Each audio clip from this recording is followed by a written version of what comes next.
So what are halogens? We say halogens are group 7 elements, okay? So halogens are group 7, so we're going to say they are group 7 elements, meaning they have 7 electrons in the outermost energy level, okay? Now, what are some of the elements that belong to group 7? So we talk about fluorine. So halogens include fluorine, chlorine, bromine, and we also have iodine. So what are some of the properties? We say these elements are diatomic molecules. So before we even proceed, normally we say, where did we get the name halogen from? So halogen means, halo means salt, gen means salt producer, okay? Now, these elements we're saying they are diatomic molecules, and diatomic molecules meaning they exist as two atoms, or it is a molecule that is made up of two atoms which are similar. So we normally write them as, so when you're writing the formula of fluorine, you're going to write it as F2Cl2Br2I2, because they're saying they are diatomic. Now let us look at the atomic radius. We're going to say the atomic radius of these elements are going to increase down the group, and this is due to an increase in energy levels as you proceed down the group. We say the same thing for alkali metals and alkali earth metal. Now, another thing that we're going to talk about is the ionic versus the atomic radius. So what is the difference between the two? Normally we used to say for the other elements, that is alkali metals and alkali earth metals, we said the atomic radius is bigger than the ionic. But when you're talking about halogens, the ionic radius is bigger, okay? So we are saying the ionic radius is bigger, or it is larger than the atomic radius. Why is this so? This is because when you're forming an ion with a halogen, remember we're saying these are elements which have 7 electrons in the outermost energy level. So for fluorine is atomic number 9, okay? Chlorine is atomic number 17. So we are going to talk about those two for now. Bromine is atomic number 35, while iodine is atomic number 50 what? 53. So when you're talking, let us talk, for example, about fluorine.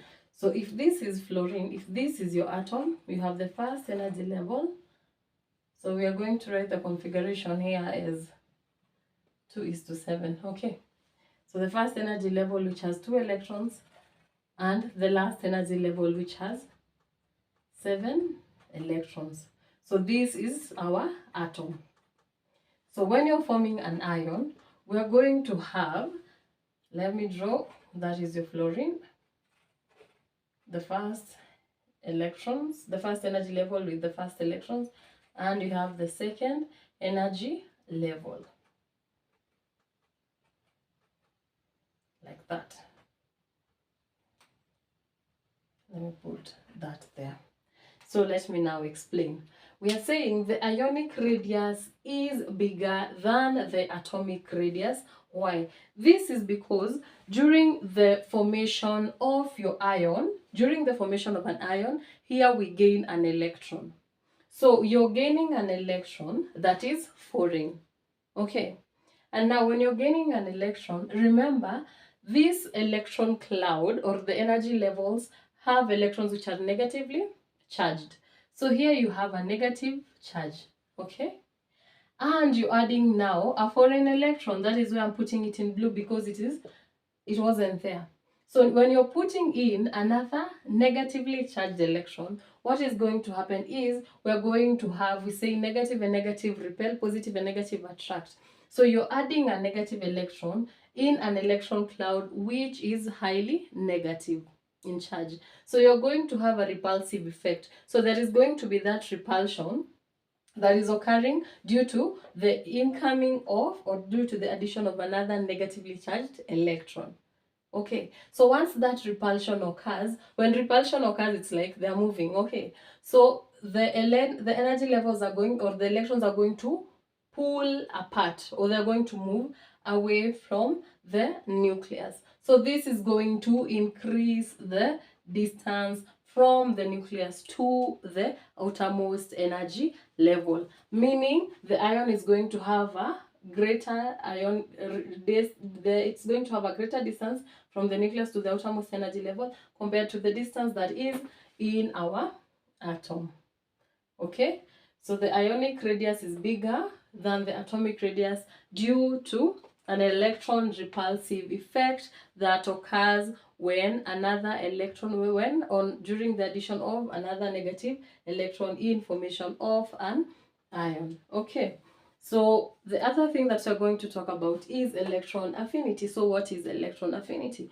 We're saying electron affinity is the energy change that is going to occur during the gaining of our electron. And we say this electron affinity is going to decrease down the group. So electron affinity is the opposite of ionization energy.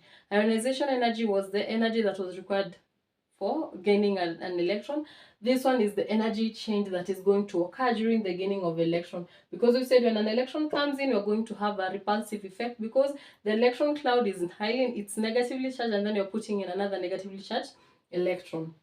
So about electron affinity, we are saying it decreases down the group. Okay, and this is due to the decrease in the size of your atom. So when the size of the atom decreases, the reactivity also is going to decrease. Now let us talk about reactivity. So reactivity, we have also said it's going to decrease down the group, and this is due to, so we say reactivity decreases down the group due to the ability, or as the ability of our atom to gain electrons. There's the ability of these atoms down the group, this iodine, to gain electrons decreases due to the decrease in the size of your atom. So let us talk about the properties of our halogens. So the first thing is reaction between a metal and a halide, or a metal with a halogen, you form a metal halide. The second is the reaction between chlorine with water. So when chlorine reacts with water, you form hydrochloric acid and a chloric 1 acid. Okay, so you form chlorine water. So we are going to say chlorine plus water reacts to give us a chlorine water. Now the constituents of this chlorine water that we're talking about is hydrochloric acid and chloric 1 acid. So this chloric 1 acid that we're talking about, it is highly unstable. It is a highly unstable compound, thus it bleaches a dye. Okay, so, and then we normally say this, so let us say we are saying this chloric 1, this is what we're calling chloric 1 acid, okay? This one. So we are saying when you react chlorine with water, you form hydrochloric acid and chloric 1 acid, which is highly unstable, and it bleaches a dye, or it bleaches dye, and it decomposes. It decomposes, bleaching a dye, forming hydrochloric acid and oxygen. Okay, so we are going to write that reaction. It is, you have your dye there. Okay, you react it with your unstable chloric 1 acid. We have said what is going to happen. We have said we are going to have the decomposition of your hypochlorous acid to form hydrochloric acid, plus it's going to do what? It's going to decolorize our dye.